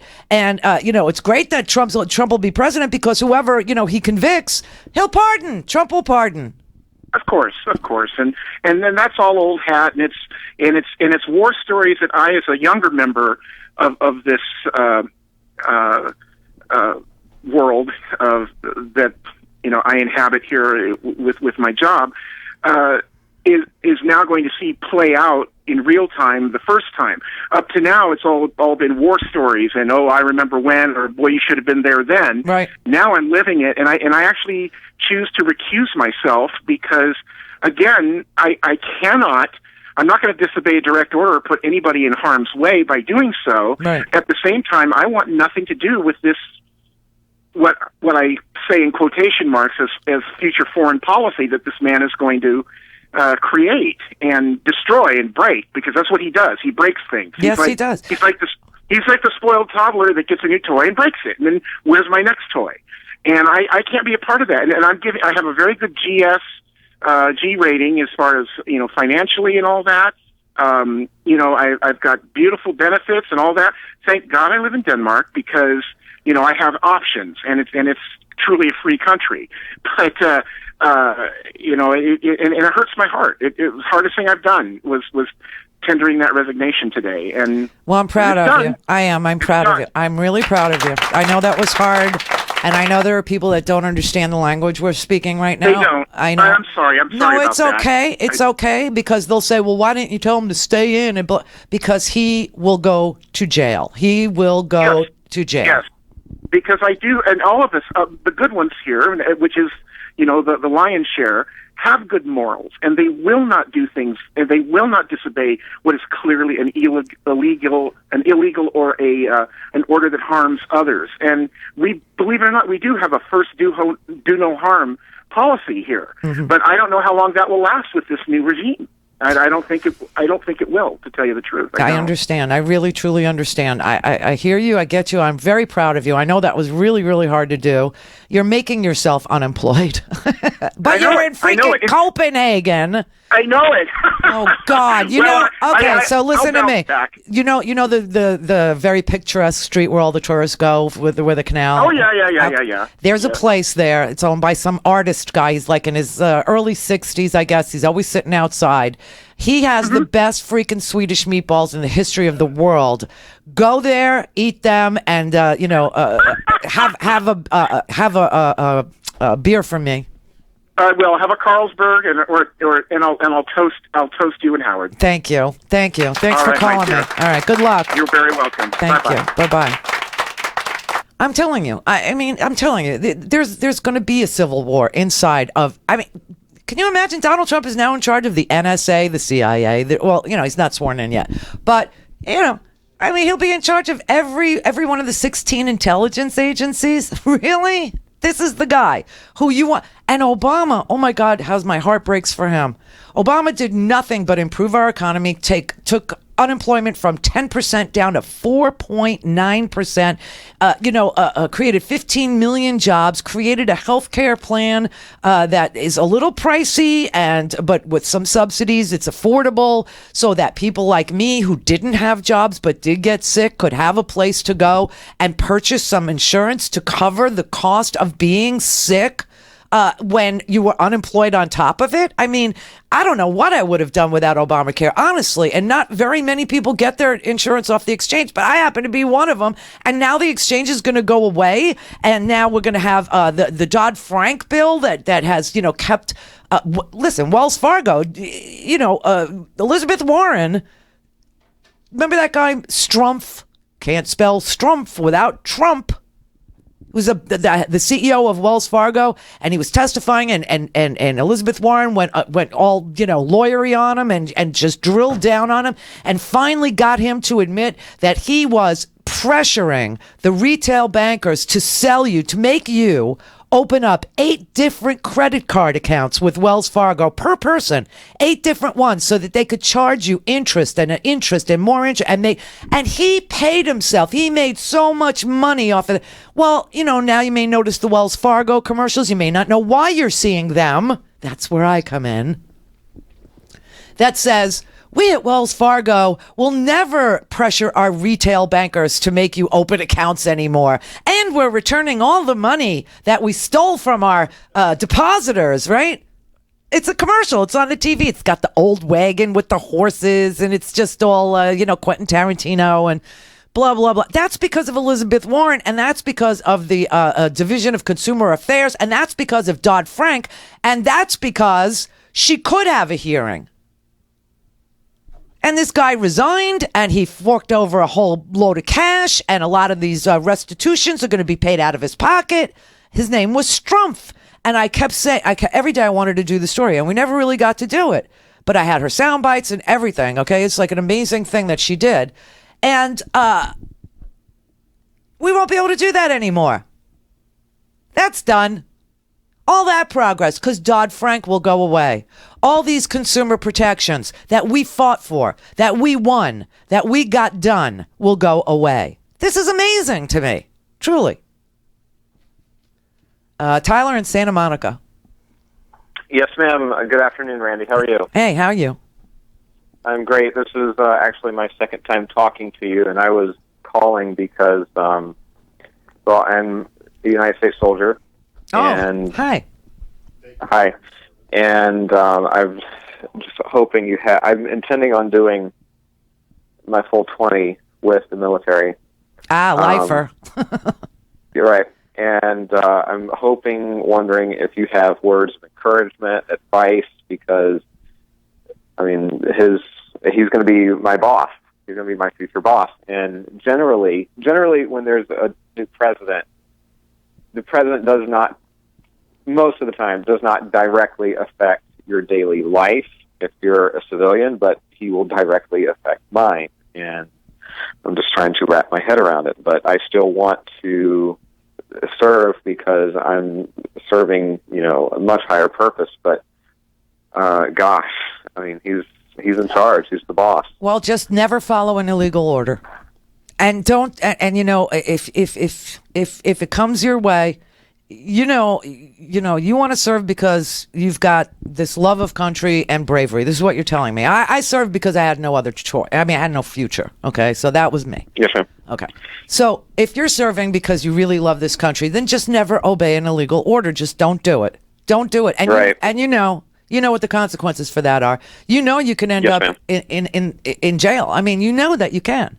But yes, just don't ever do it. Don't ever betray your country for a man. Yes, ma'am. Also, what kind of complicates things further is that I'm gay and I'm serving now because I could under President Obama. I don't know, how it would be under a Trump presidency. I don't either, because we just won this right to serve in the military under Obama. I don't know how it's going to affect you. I don't know how many things they intend to repeal. I honestly do not know. Do you think they could change that? They could. Yes, they could. They could change it. They could keep women out of combat positions, even though we've been in them since World War II. Right. Although we don't get paid. We don't get the combat pay. We just go. Nurses on the field, medics like you. We just right. But the girls don't get paid. It's a crying shame. But I mean, since Obama took office, LGBT Americans have won the right to serve in the military, and I just don't know if Congress is in the mood to undo that. I really don't. I hope not. So, if they actually do, then hold your head up high and walk away. And, whatever your training is, qualifies you for absolutely nothing in the civilian world. So save your money and go to school for that thing that you love to do. Yes, ma'am. All right? Thank you very much. Just don't ever obey an illegal order. Ever. No, ma'am, I will not. Okay, good.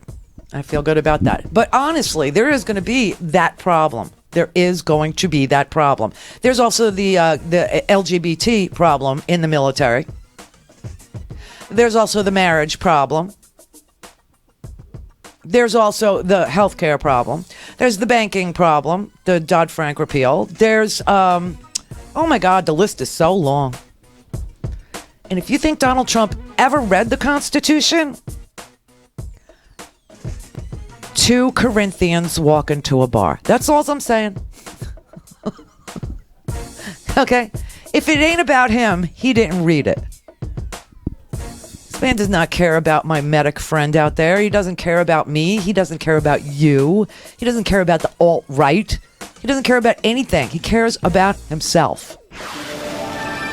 The Randi Rhodes Show is live on RandiRhodes.com and the free Progressive Voices app for Android and iOS. Visit the App Store or ProgressiveVoices.com now.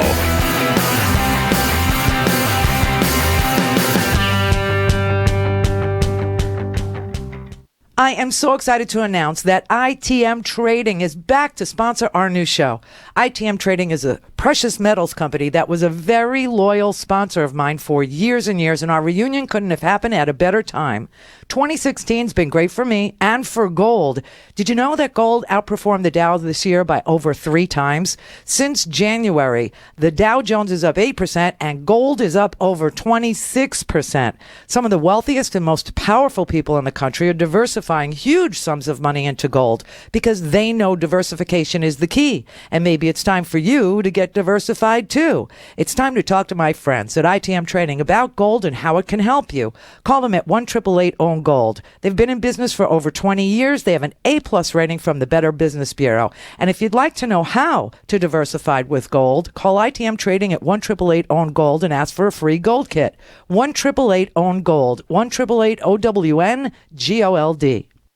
This is Tara Devlin, a.k.a. Pterodactyl from RepublicanDirtyTricks.com on the Progressive Voices channel on TuneIn. And this is my 2-minute tirade. It's that time of year again, Obamacare open enrollment. And that means that conservatives are screaming about health insurance racket premiums on the exchange going up. But it's so funny. For my entire life, pre-ACA, my health insurance racket premiums went up every year. And I never heard Republicans complain. In fact, pre-ACA, Republicans never seemed to care about the children with cancer who were hitting lifetime caps before they hit puberty, or the 45,000 Americans who unnecessarily died every year because they couldn't afford to see a doctor, or the millions of uniquely American and uniquely disgusting medical bankruptcies that were declared every year. It doesn't seem to matter to Republicans that the ACA is the Republican health plan, in an effort to score political points, with the added bonus, I guess, for them of watching Americans die for lack of access to health care. Republicans have done everything they can to undermine the law, and now they're feigning shock and outrage that their sabotage is working. You see, only a Republican would pine for the for-profit health racket that gave the United States the measurably worst health system and the most expensive health system in the industrialized world, that still left millions out and ranked last or next to last in all positive measures, but it made a few people very rich while denying millions of Americans care and sending thousands more to cold early graves. So when Republicans yell, "Let them die," when confronted with the question about what to do about an uninsured person having a health crisis, somewhere in their tiny Republican hearts, maybe they know death is preferable than the best that they can do. This is Tara Devlin from RepublicanDirtyTricks.com. Go there and find links to my Facebook, Twitter, and Instagram communities, and keep listening for 2-minute tirades and more on the Progressive Voices channel on TuneIn. We stick together, we win. I am super sexually satisfied. I'm genuinely 100% more satisfied with my sex life than I was before Randi Rhodes came back on the air. Hi, I'm the Howard, and yes, it's true. I'm actually 100% more sexually satisfied than I was just one day ago. And I didn't grow a mustache. I didn't get an awesome new tattoo, and I didn't join a CrossFit gym either. I just bought a Randi Rhodes Air Force t-shirt. And when I did, I told Randi, well, there, I've done my part. How do I look in my awesome new Randi Rhodes Air Force 100% super soft cotton tee? And Randi said, that's it? That's all you did to support this unfreaking, unbelievably hard effort? Okay, Howard, go fuck yourself. So I did. And I have to tell you, I still got it. Get your super soft Randi Rhodes t-shirt at RandiRhodes.com. Just click on podcasts and swag and order yours today. You'll feel a lot better after you tell Randi. The Randi Rhodes Air Force. The Randi Rhodes Show is live on RandiRhodes.com and the free Progressive Voices app for Android and iOS. Visit the App Store or ProgressiveVoices.com now. Wages too high. We're not going to be able to compete against the world. I hate to say it, but we have to leave it the way it is. Good luck with your minimum wage thing. You know, that whole thing about $7.25, working 40 hours a week and living in poverty, all the same. Good luck with that. Good luck, everybody. All right. Tamara in Joplin, Missouri. Hello, Randi. Hi, Tamara. Oh, what a night, huh? Yeah. I'm disappointed. I didn't cry until Hillary gave her speech. And, being a thinking woman, I was thinking, okay, where do we go from here? What's our next step? Mm-hmm. And then I read a post on my Twitter feed, and I absolutely broke down. What happened? And, well, if you don't mind, can I read something? It's only a paragraph. Yeah. It's from, I am growing more terrified by the minute.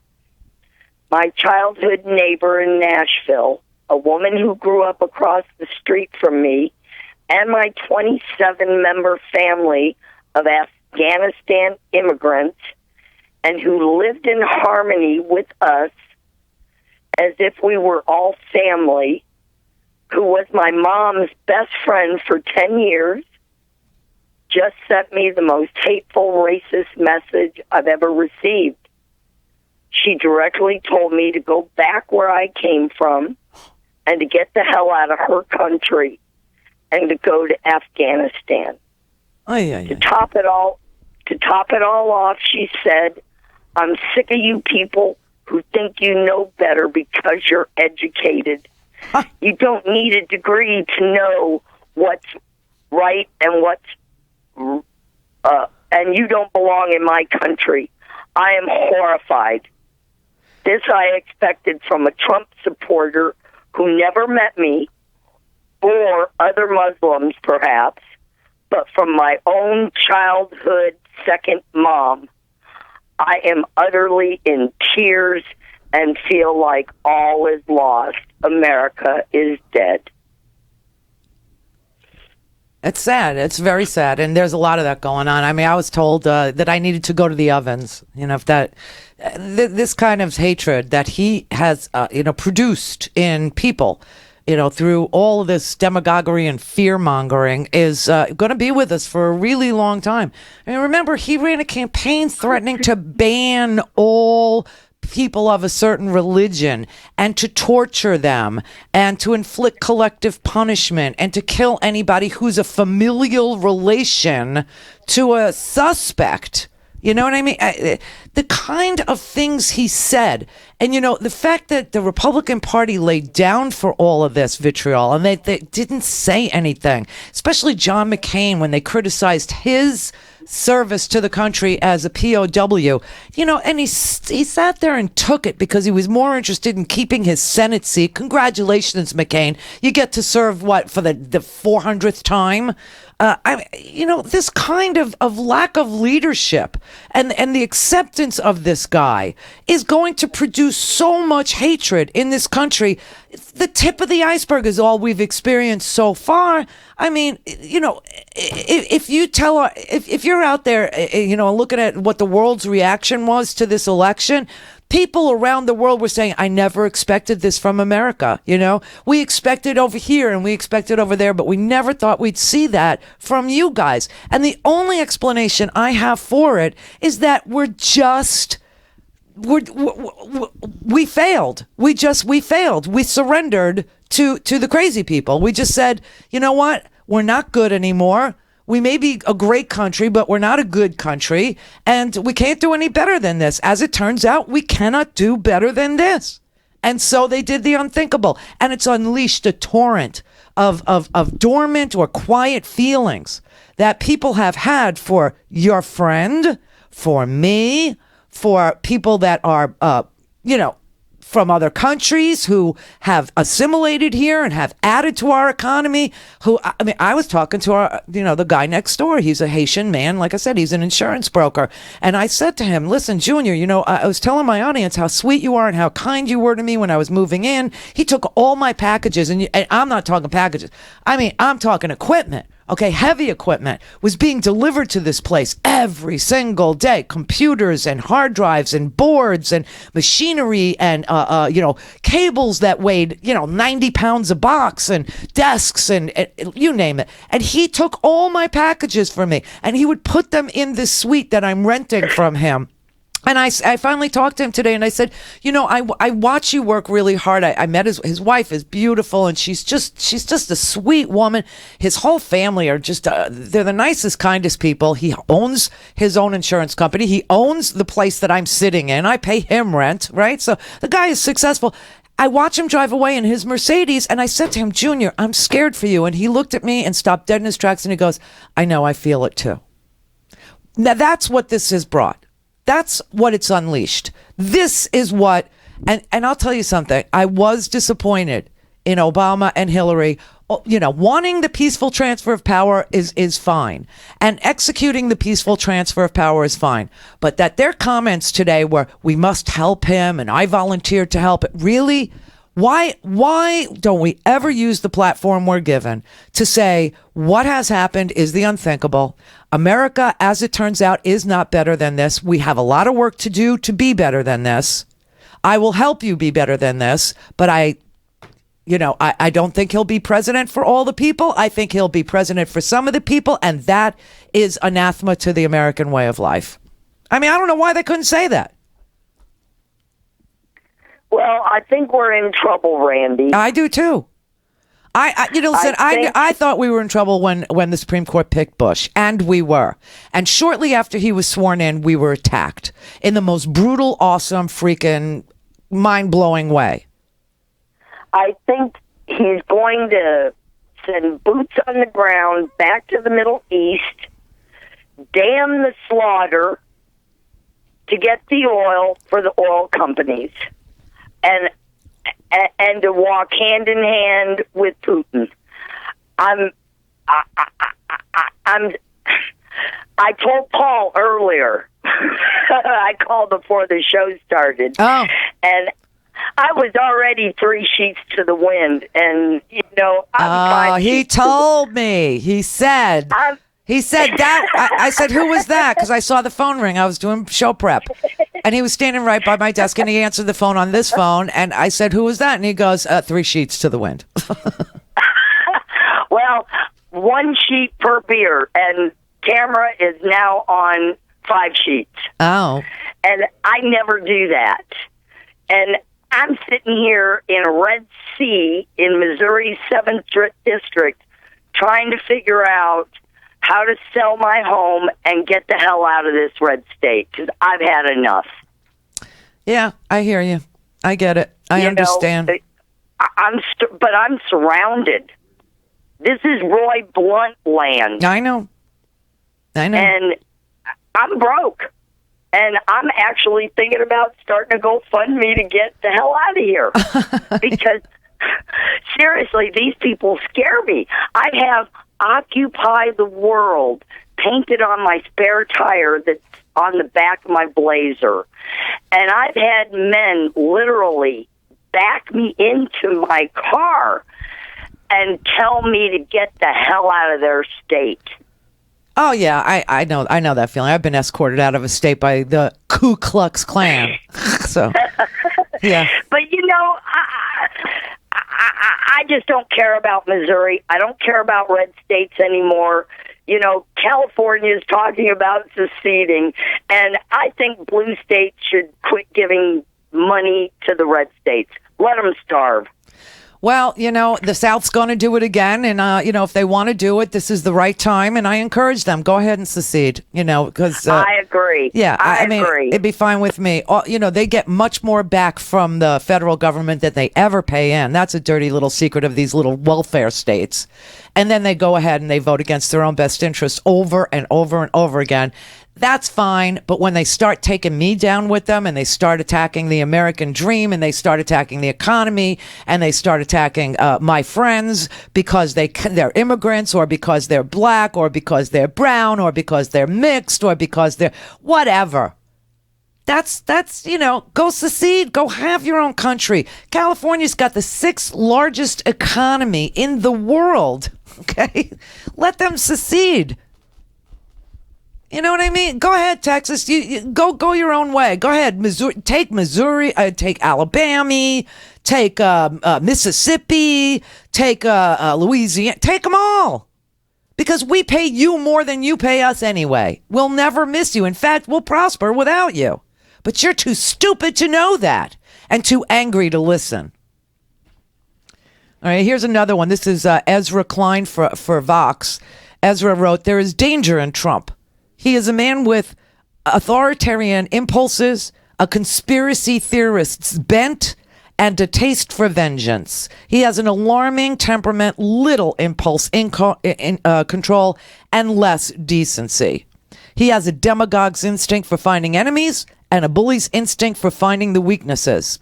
He is uninterested in policy, unrestrained by shame, and unbound by norms. He surrounds himself with sycophants and enablers, and he believes both the facts and the falsehoods he finds congenial. Now we will see how strong the American system really is." There's a lot of these out there today, a lot of them. Alan in Phoenix. Hey, Randy. Hey. You know, you talked earlier this morning about, an hour ago, about how Clinton's the most qualified, and she was, but the American people don't care. No. They're rebelling. They don't care. They don't want the same thing. Just like Hillary Clinton lost to Obama because he was full of change. Bernie was full of change, right? They don't care. They don't want her. Even they don't care about that. They just want that. And I don't understand why the Democratic Party couldn't see that going forward. Well, because, quite frankly, the Democratic Party understood that, she was the most qualified candidate that we had ever produced in this country, and she wanted to do it. And so they said, this is a good match. The fact that they didn't fight back, the fact that they never came out and said some of the things that we said, like in 5 seconds, you can say, what was I ever charged with? You people investigate me over and over and over again. You never charged me with anything because I've never done anything. So back off. You know what I mean? We will never talk like that, or they will never talk like that. Even today, when they were doing the peaceful transition of power speeches, I applaud that. That is the American way. It's been that way since George Washington, who didn't run for a second term because he wanted to demonstrate he wasn't a king. However, that doesn't mean that you can't comment on this man's unfortunate grasp of the Constitution, his authoritarian nature, the fact that he surrounds himself with sycophants like Steve Bannon from Breitbart and David Bossie of Citizens United fame is bizarre. Why can't you mention that and warn the American people this is going to be a bumpy ride? I hope that everybody's prepared. This is what you've chosen, and quite frankly, it's because this is what we deserve. As it turns out, America is not better than this. Right. I don't think people understand that. Like, I spoke to friends this morning, and I asked them, why did you vote for her? And they said because he'll bring change. He speaks to the people, and he's not the establishment, and he's going to do something different. And that's what they want. Yeah, it's called fascism. It's called oligarchy. It's called, self-dealing. It's called installing every sycophant you ever had up your sleeve in every position of great importance. I mean, do people realize how many positions he gets to fill? Do they understand the depth and breadth of what he gets to do inside our government? Things that will last a lifetime. Did they even understand the Supreme Court? No. And how long that was. So, look, the fact that Democrats didn't make a better case, that I get, but she was qualified, more than qualified. For a commercial-free, on-demand, whenever, wherever listening experience, visit RandiRhodes.com for your personal premium podcast today.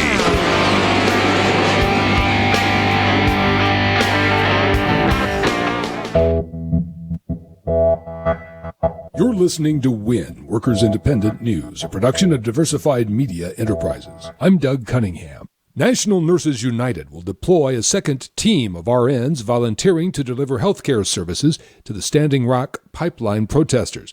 The nurses union says the volunteer nurses will assist with first aid as they stand with the water protectors protesting the Dakota Access Pipeline. RN volunteer Amy Bowen says that she and the other union nurses honor the sacrifices being made by the water protectors while they stand up for what is right against corporate greed. The nurses are also working with local partners to establish the Minnewaukee Water is Life clinic to meet the ongoing health care needs of the Standing Rock Sioux community. While the nurses union and some rank-and-file members of other unions have supported the pipeline protesters at Standing Rock, building and construction trades unions, as well as the AFL-CIO, support the pipeline project. TWU Local 234 members in Philadelphia will vote November 18th on whether or not to ratify the tentative 5-year labor contract that ended the SEPTA strike just in time for the election. If approved by a majority of the workers, the contract will be ratified. TWU 234 President Willie Brown says the union workers didn't get everything they wanted, but made gains in pensions and wages. Brown says the union also minimized out-of-pocket health care costs while maintaining excellent medical coverage for TWU members and their families. The Sacramento Central Labor Council is opposing a Major League Soccer stadium unless future stadium food service workers have the right to organize or join unions. The Labor Council sent a letter to the Sacramento City Council saying it can't support the soccer stadium project. The Labor Council sent a letter to the Sacramento City Council saying it can't support the soccer stadium project without guaranteeing the right of future workers to form or join unions. Other major league sports stadiums in California do have union-represented workers. The Sacramento Central Labor Council says a city should not put $46 million into the soccer stadium project without the right to organize guarantee. The City Council is set to vote Thursday on the project. Brought to you by UnionJobs.com, posting jobs for unions, socially allied, and community organizations since 1997. Brought to you in part by the Alliance for American Manufacturing, working to build coalitions between business, labor, legislators, and activists. Information about our mission to strengthen American manufacturing and rebuild the middle class through smart public policy is available online at americanmanufacturing.org. Workers Independent News puts workers and their unions on the national radio news airwaves every day. To help keep labor's voice on the air, go to laborradio.org. Workers Independent News is proud to be heard on The Union Edge, Labor's Talk Radio. Live nationwide weekdays noon to 3 p.m. at theunionedge.com. You've been listening to WIN, Workers Independent News. For more information, visit laborradio.org. The Randi Rhodes Show is brought to you by our partners at ITM Trading. Call them at 1-888-OWN-GOLD and ask for a free gold kit. 1-888-OWN-GOLD. All things Randi at RandiRhodes.com. Go for launch. Speaking truth to power, the Randi Rhodes Show. You have people now down there searching, in Hawaii? Absolutely, and they cannot believe what they're finding. I would like to have him show his birth certificate. And can I be honest with you? I hope he can. Because if he can't, and if he wasn't born in this country, which is a real possibility, I'm not saying it happened, I'm saying it's a real possibility, much greater than I thought 2 or 3 weeks ago, then he has pulled one of the great cons in the history of politics. That's who you elected president. A birther. A freaking birther. And that's why they elected him. Has nothing to do with experience. Has nothing to do with acumen. He doesn't have an MBA. He says he went to the Wharton School of Business. Something weird happened there because he does not have a business degree. He doesn't have a master's in business. This guy is such a phony. He's such a fraud. It's amazing. But he was sufficiently racist enough for the right wing. And so here's Ned Resnikoff. He wrote, this year's election was a referendum on multicultural liberal democracy. Liberal democracy lost. Instead of multiracial liberal democracy, the United States has chosen white authoritarian populism. I just want you to know that in all these editorial bits that I read today, each and every one of these writers chose the word authoritarian to describe Donald Trump. Some used more words, than authoritarian, but each one of them, as they pointed out what a con man he is, as they pointed out how he's going to shake the crap out of this country, how he's going to bleed it dry, how everything he said that Hillary was, he is, how everything that remember he said, Hillary's nothing without the media. That was the day the light bulb should have gone off over everybody's head going, oh my God, everything he's saying about her is what he's doing. Everything. But it didn't. But everyone chose that word, authoritarian, every single one. Some people actually went down the road about how he doesn't know the Constitution and has no desire to know the Constitution, doesn't care about the Constitution. He's going to just bleed us dry. The economists, the prize-winning economists, they have all put pen to paper and said, get ready for a giant, massive global recession. He's going to roll back Dodd Frank. He's going to get rid of Obamacare, which keeps 20 million people, healthy every single year. 60 million people in this country have pre-existing conditions. And once he repeals Obamacare, you won't be able to get health insurance either. Good luck with that. Wendy in California. Oh, hi. Am I it? You're it, Wendy. Okay. Nice to talk to you, Randy. I'm a first-time, long-time. Oh, hi. Listen, after literally getting sick over all of this and shedding a bunch of tears, I started thinking about all this, and I wanted to ask you, do you really think Republicans would reveal the ACA when it would take insurance away from 20 million people? Yep. Well, how would they do that if Democrats in the Senate use the filibuster? I mean, couldn't they use the filibuster just like Republicans did to stop everything Obama did? Yeah, they could. Some people have said that they thought that they would get rid of the filibuster. Do you think they might do that? No. Oh, okay. All right. Well, the other question I had was about the Electoral College, because somebody told me that it was instituted for just this kind of situation where you have a presidential candidate who is completely unacceptable and they could actually change their vote. Is that true? The electors? Well, I heard a rumor that there was one elector in, I think, Washington State.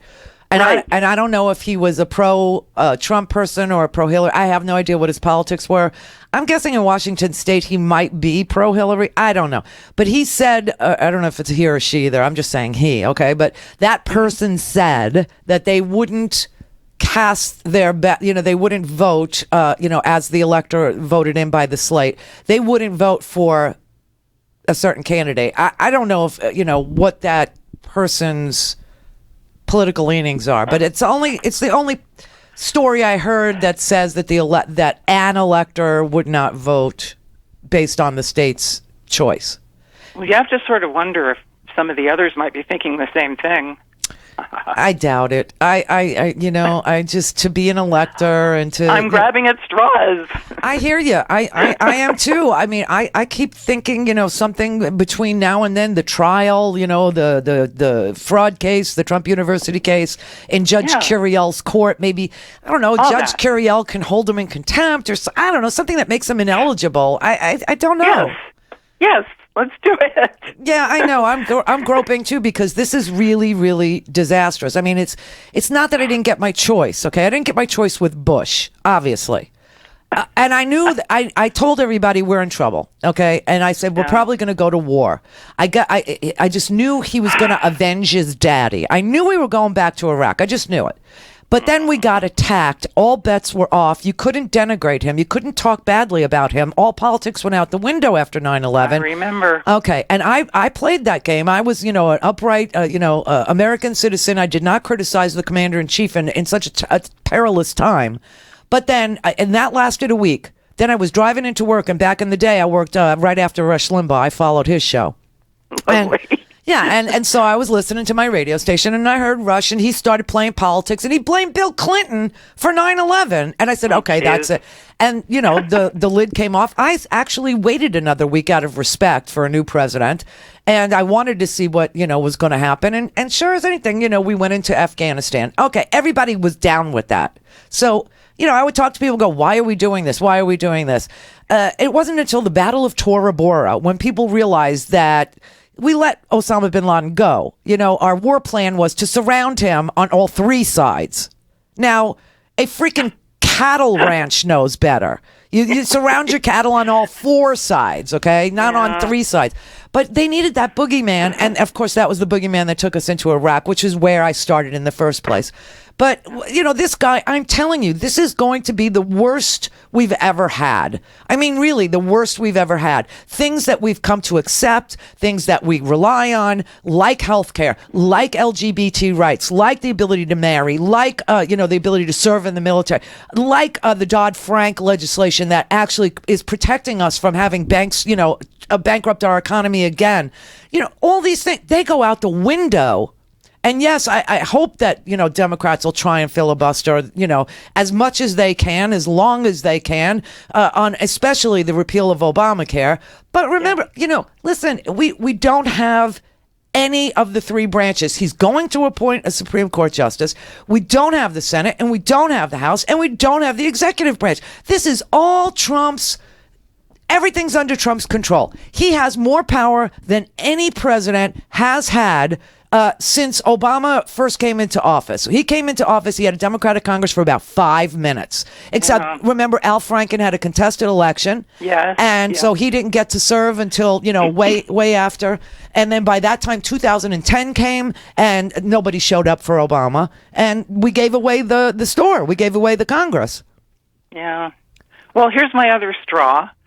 That he's gotten all the attention and the adoration and everything that he craved, and so now he's going to maybe, doesn't have to say all this stuff to get people to vote for him, so he might just go back to his more liberal views. I mean, I'm just grabbing at a straw here. I thought of that too. I did. Really? But yeah, of course. I thought he was a Democrat until 3 years ago, right? So, right. Yeah, I thought that too. Until I realized we have a Republican House and Senate. Yeah, okay. Yeah. By the way, I have a podcast, and I got it before you came back on the air. Oh, thank you, everybody. Buy a stinking podcast. You can listen to it in your bunker. You can listen to it in your bunker. You just, you put your...